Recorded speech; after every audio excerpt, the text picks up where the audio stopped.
Hey guys, welcome back to the channel. Fabrizio Romano here as always to keep you posted on the transfer market. Today, new updates, new video, always here to keep you updated on absolutely everything on the market.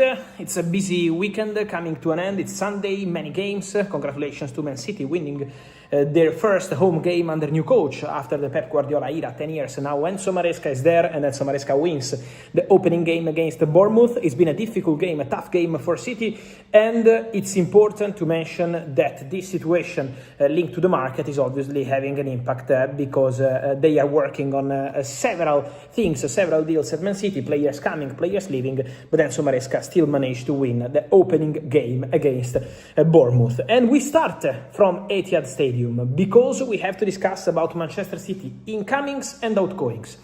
First of all, the best news of the day for Man City, probably apart from the 3 points against Bournemouth, is also the arrival of the next top talent for midfield. The man that Man City identified as the next Rodri. The man who will have the keys of Manchester City midfield, Ayoub Boadi, to Manchester City.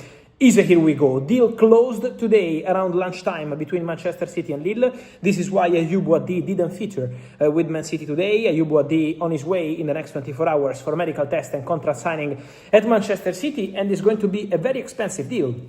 For the 18-year-old midfielder, seen by Man City as a top talent, he was in the list of several clubs in England not only, but Man City went very aggressive on this one during the World Cup and now closed the deal club to club after an agreement with the player reached a few weeks ago. He's joining immediately, of course. The original plan during the World Cup was for Boadi to join in summer 2027, so stay one season at Lille and get a discount on the price. But then many midfielders leaving Man City, Rodri, Bernardo, Reinders, let's see what happens with Nico, and now Man City decide to bring in immediately Ayoub Boadi. The contract is done, the agreement club to club is done, 100 million euros, 95 million euros plus 5 in add-ons. This is going to be the transfer fee. Ayoub Boadi to Manchester City is here we go. And so big news for City, good news for City. The next one, many City fans ask me, stay tuned, because I think for Alan from Palmeiras, the here we go is in the air. Could be in the next hours, maybe days, but it's really close. The here we go for Alan from Palmeiras to Manchester City.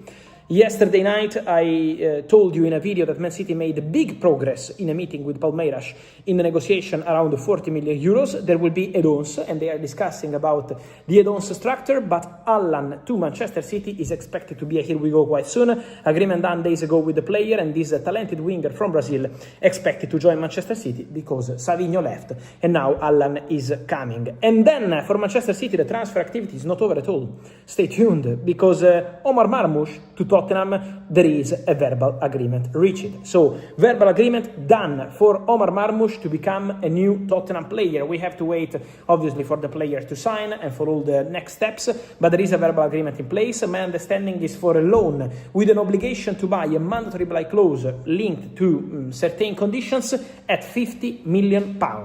Everything okay between the two clubs, waiting now for the formal steps, and then a medical is already likely to be tomorrow on Monday. Tottenham are trying to plan for the medical on Monday to start for Omar Marmoush. Already had his medical Savinho, and so Savinho and Marmoush, the two top targets for Tottenham, ready to join the club. Huge news for Roberto De Zerbi. The opening game against Brentford was very difficult for Tottenham, but they are waiting for new faces, they are waiting for new players up front, and now are coming very soon.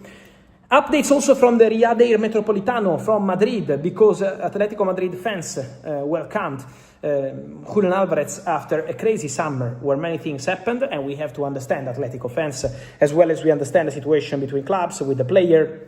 There are many different parties with their own opinion, but Atletico fans, when the name of Julián Alvarez was called today at the stadium by the speaker, Atletico fans were very loud with their whistles, so not happy at all with Julián Alvarez. After a summer of rumors, stories, Julián clearly decided to go to Barcelona, Arsenal calling, so there is a lot of movement around Julián Alvarez, and this is why Atletico fans wanted to send a message to the player. They are not happy with what he did, especially saying in public that he wanted to leave and to fulfill his dream. So that's the situation around Julián Alvarez. We will have to update you in the next hours. I will do so, but I think it's part of the reporting. The Julián tense story with Atletico Madrid fans, and we will see how it's going to continue. It's also important to mention Diego Simeone said, I will take care of the player.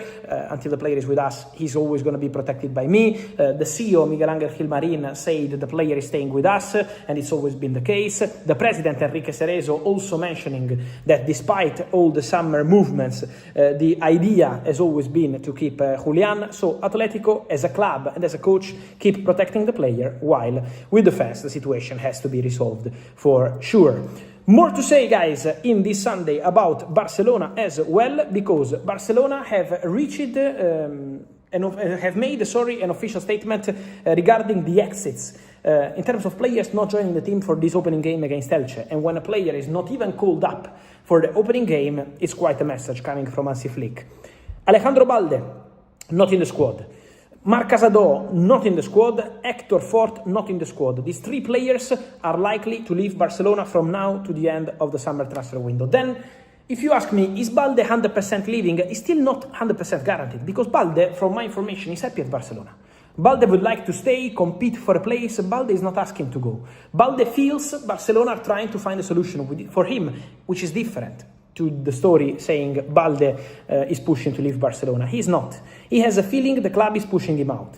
But at the same time, Manchester United called. Yes, Manchester United wanted to understand the situation around Balde, but at the moment it depends on the pricing, and it's still not guaranteed in terms of pricing. But the conversation took place this week, was an exclusive update over the week, and now all the media reporting that Man United have an interest in Balde. Man United called the agent of the player. Let's see what's going to happen with the Balde situation. Casado is leaving, Héctor Fort, Borussia Dortmund, Real Sociedad, and many other clubs, so a lot of movement also around Héctor Fort. At this stage. So these three players could be a big part of the conversation for Barcelona transfer movements from now to the end of the week. And then, guys, talking about all the very latest, today we had many rumors regarding the future of Gonzalo Inacio, the centre-back from Sporting. My understanding, guys, is that despite reports in Spain, even in Italy, in Portugal, many say that Gonzalo Inacio is a target for Barcelona. There are negotiations. There is zero ongoing between Barcelona and Gonzalo Inacio. Zero. Barcelona are denying these stories.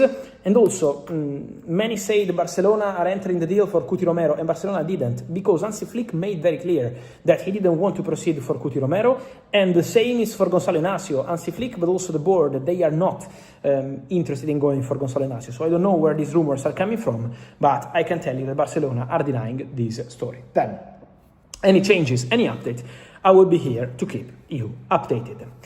On these, guys, and much more, I will let you know more in the next hours, because it's going to be absolutely crazy busy, for sure, as always.